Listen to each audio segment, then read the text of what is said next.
siku hii ya pekee ya Jumatatu ambayo unatuleta nyumbani mwako kwa pendo lako hili la ajabu. Asante kwa ajili ya kusanyiko hili sana. Nihimidiwe Mungu ambaye unapenda kusema nasi. Na unibariki kanisa lako na watoto wako ambao umewaita kwa wito mkuu uwepo nyumbani. Tubariki sote Mungu Mwenyezi katika jina lako Mungu Baba na Mwana na Roho Mtakatifu.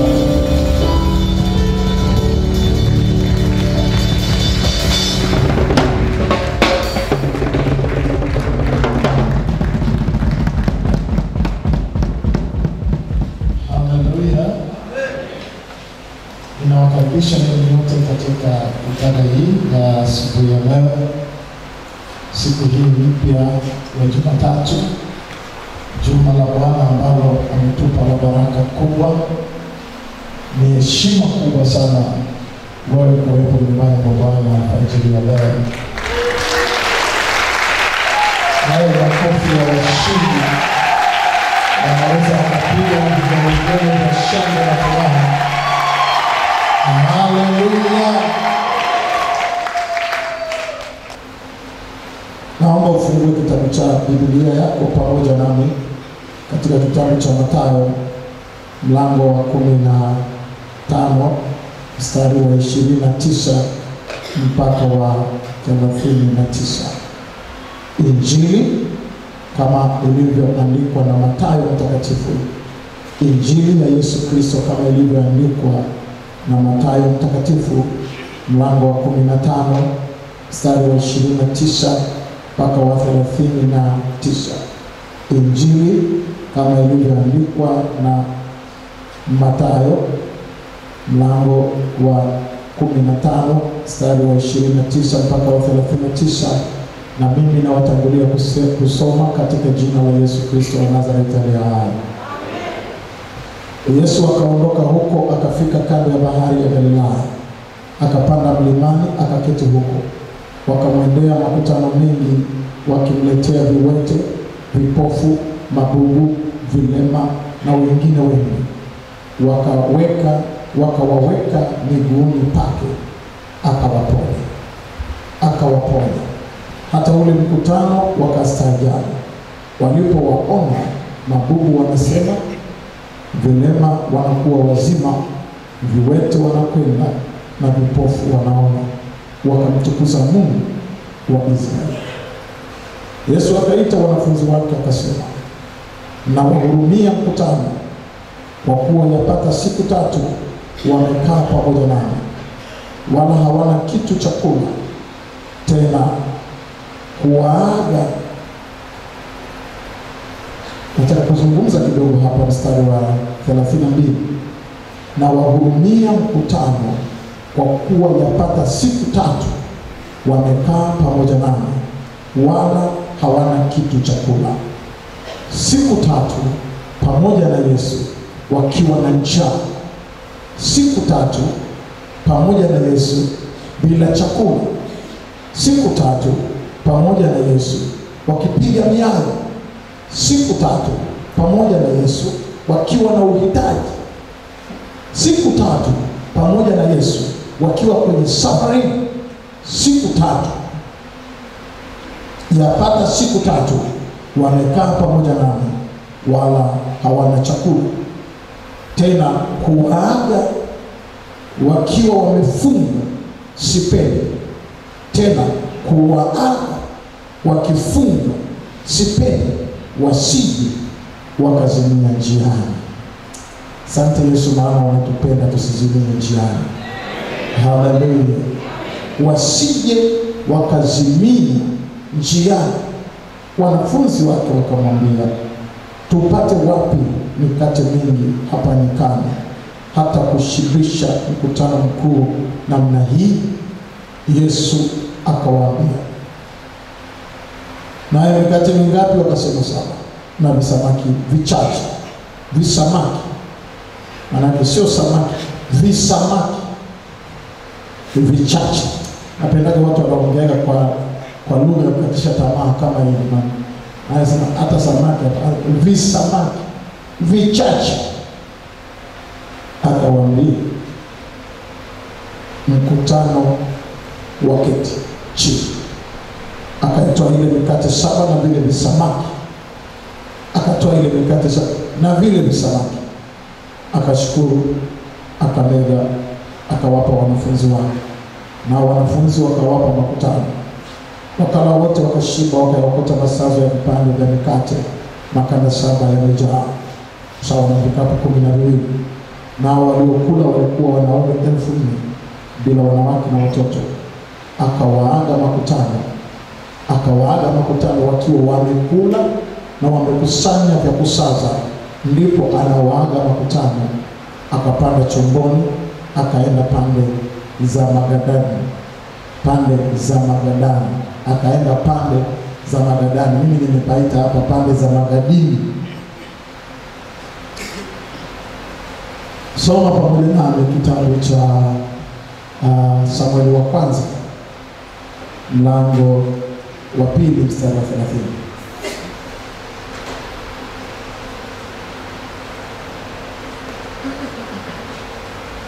Samueli wa kwanza mlango wa 2 mstari wa 30.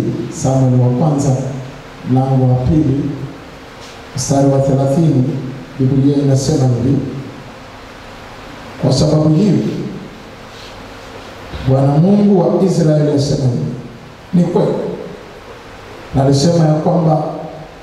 nilisema ya kuwa nyumba yako na nyumba ya baba yako itakwenda mbele zangu milele. Lakini sasa Bwana asema, jambo hili na liwe mbali nao, kwa maana wao wanaoniheshimu nitawaheshimu. Kwa maana wao wanaoniheshimu nitawaheshimu. Kwa maana wao wanaoniheshimu nitawaheshimu, na wao wanaonidharau watahesabiwa kuwa si kitu. Na wao wanaonidharau watahesabiwa kuwa si kitu. Kwa maana wao wanaoniheshimu nitawaheshimu. Kwa maana wao wanaoniheshimu nitawaheshimu, na wao wanaonidharau watahesabiwa kuwa si kitu. Ni sambamba na neno la Yohana anaposema, ukinitumikia Baba atakuheshimu. Amen.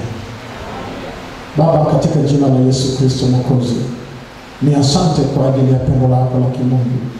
Uhimidiwe Jehova, kwa sababu unatupenda asubuhi hii, hata umetuita katika nyumba yako inayoitwa kwa jina lako. Na mimi ninakusihi Mungu wa rehema, useme nasi, ulibariki neno lako likazae matunda ya wokovu katika maisha yetu. Nasi tunazivunja kazi mbovu za adui na hila zote za kuzimu na maroho yote ya uharibifu na kila hekima na maarifa na ufahamu wa kutenda kwa adui, mamlaka za giza na nguvu ya uharibifu. Tunavunja matambiko na manuizo kwa jina la Yesu Kristo. Baba, wabariki watoto wako, kila ina roho ya hofu na kukata tamaa na kila ina kuchoka na kutawanyika nafsini, toka achia kwa jina la Yesu Kristo. Baba, ukalibariki kanisa lako asubuhi ya leo, na nguvu yako ya kimungu isimame katikati yetu. Uwepo wako utembee na nguvu ya Roho wako Mtakatifu, kwa damu ya Yesu Kristo inayo mema. Pokea sifa na utukufu na heshima. Haleluya. Amen.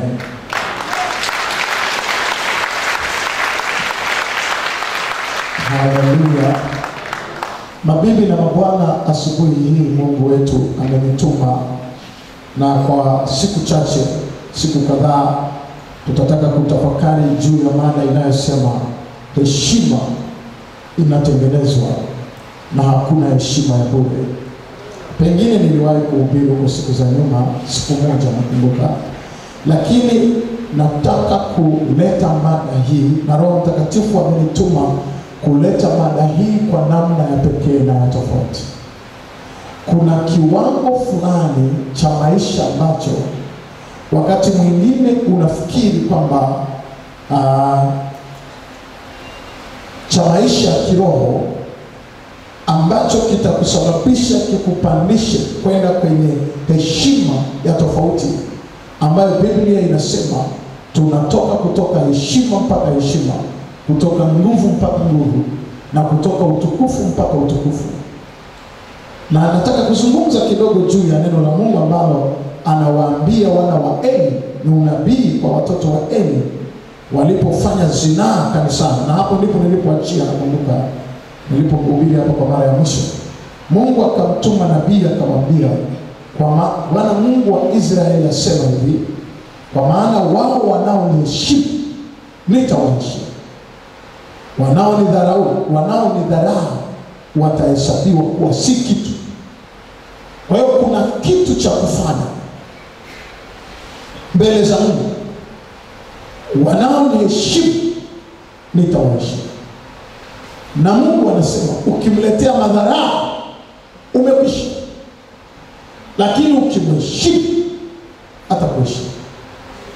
Na kanisa limepoteza heshima mbele za Mungu. Pengine huko mbele nitaongea hata mavazi ya kuja kanisani.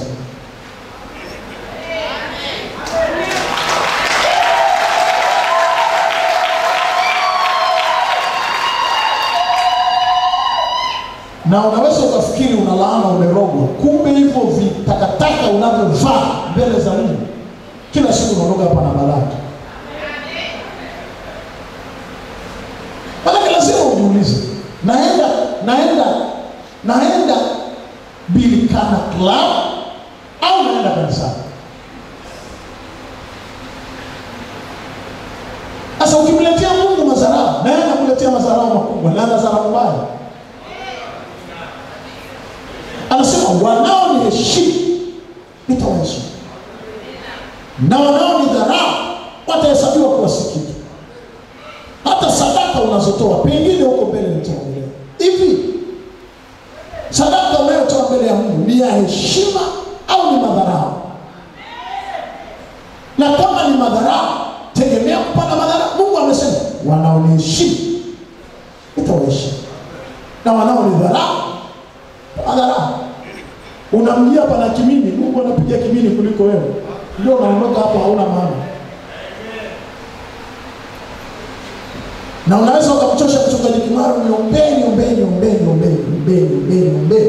Kumbe madharau ulionayo mbele za Mungu unahesabiwa kuwa si kitu.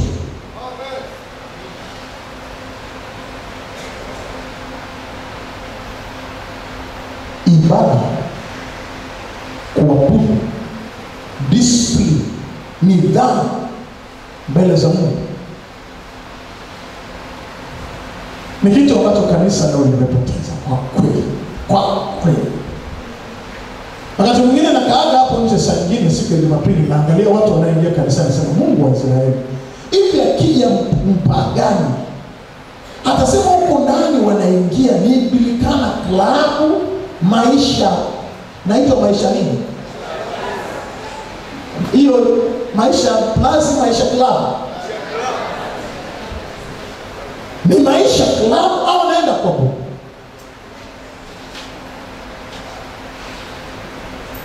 Hivi mimi nakuja hapa na suti, namaliza navaa joho juu ya suti, ni mshamba. Askofu anavaa joho, anamaliza anavaa na jingine. Kwa nini? Wanaoniheshimu nitawaheshimu.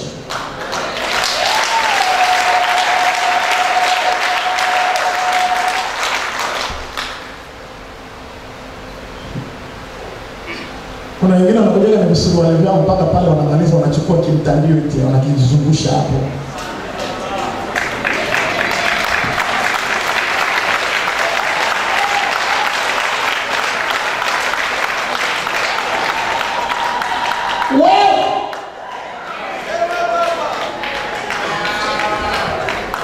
Msianze kunikasirisha kabla sijaje. Naweza mkaniondoa kwenye huo. Wewe! Alafu ukimaliza hapo, unataka ubarikiwe kabisa.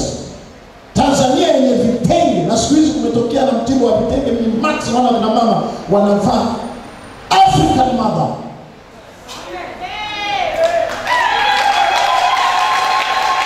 Wewe nisaidie kupiga makofi hata kama hautaki.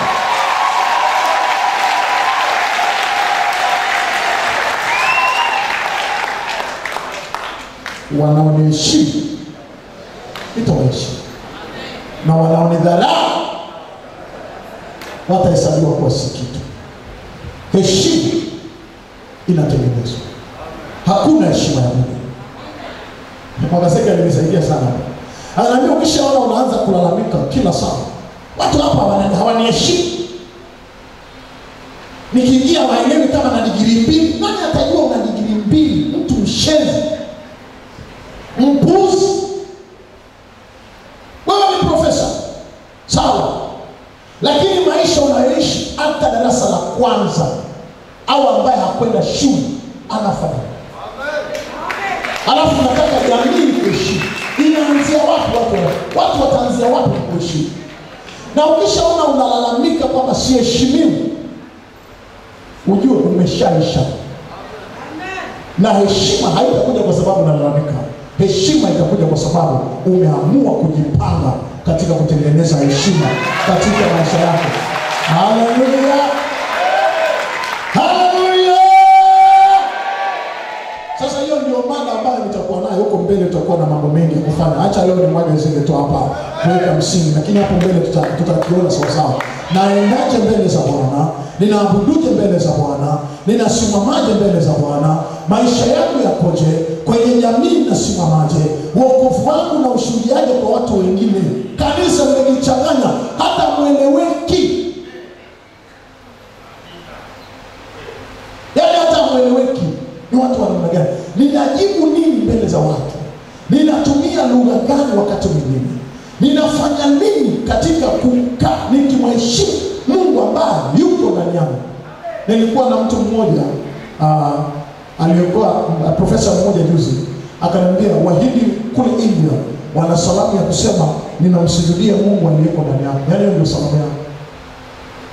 Asa yule profesa akaniambia, kwa nini mnasujudia, mnasalimia mnasujudia hivi? Na aliongea terminology ya Kihindi ambayo tafsiri yake ni kwamba ninamsujudia Mungu aliyeko ndani yangu. Anasema ni kwa sababu ndani ya mtu hakuna, ndani ya mtu, Wahindi wanaamini hivyo katika miungu yao ambayo ni mingi. Ndani ya mtu kuna Mungu mwenye uwezo. Sasa lazima ujue ya kwamba wewe ni hekalu la Roho Mtakatifu, na ndani yako umembeba Bwana wa mabwana, Mfalme wa wafalme, na Mungu wa Mungu, na lazima uwe na heshima katika maisha yako. Ukiwa baba, ukiwa kijana, ukiwa mama, lazima ujue ya kwamba una heshima. Haleluya! Sasa asubuhi ya leo nazungumza juu ya heshima inatengenezwa. Hawa watoto wa Eli wakaenda wakafanya uzinzi kanisani, lakini Samueli akatengeneza heshima. Anakuja mbele za Mungu, anaabudu. Mama yake anamshonea mavazi, anamletea. Mtoto anasimama saa zote mbele za Mungu, anazunguka kwenye ile madhabahu pale. Mungu akiwa mbinguni anasema, huyu mtoto mbona ni mnyenyekevu namna hii? Kama nimeheshimu, nitamheshimu. Hata kama niliapa nikasema ukuhani utakaa katika nyumba ya Eli, lakini no way nitafanya changes, nitahamisha baraka za huyu nipe huyu. Mimi tumeelewana sasa. Mwisho tunataka tujifunze kwamba lazima uwe mtu wa ibada, utakaye mwabudu Mungu mpaka Mungu aamue kuhamisha baraka alizokuwa amekusudia ziende pale, zitoke pale, zije kwako. Zile za Sauli ziende kwa Daudi, za Hamani ziende kwa Mordekai. Hivi tunaelewana sawa sawa? Heshima ya Mordekai ilienda kwa heshima ya Hamani ilienda kwa Mordekai. Heshima ya Vashti ilienda kwa Esta. Heshima ya Sauli ilienda kwa Daudi. Na heshima ya mtu ambaye hata kama ni mkurugenzi, hata kama ni bishop, hata kama ni wanamna gani, mimi nitasimama mbele za Bwana, nitaabudu kiwango ambacho heshima itahama kutoka pale na itakuja kwa msibiri. Kama kuna watu ambao wananielewa, kama mnanielewa, mgepiga makofi ya vigelegele vya shangwe. Sijaona makofi ya heshima hapa. Usilete dharau bwana. Piga makofi yanayoeleweka, sema haleluya. Kuna wengine sijaanza kufundisha wanataka kubeba laana hapa. Biblia inasema enyi watu wote pigeni makofi. Kama wewe ni mtu piga makofi, lakini kama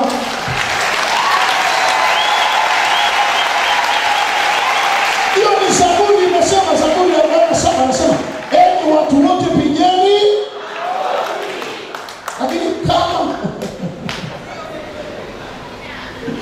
kama wewe ni msukule na unaweza kufanya kimya.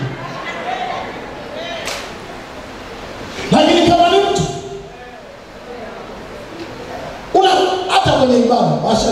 tusimame. Kuna ngoma nyingine ya kitu. Ayubu, Zara. Piga makofi. Tena ukimwambia piga makofi yako.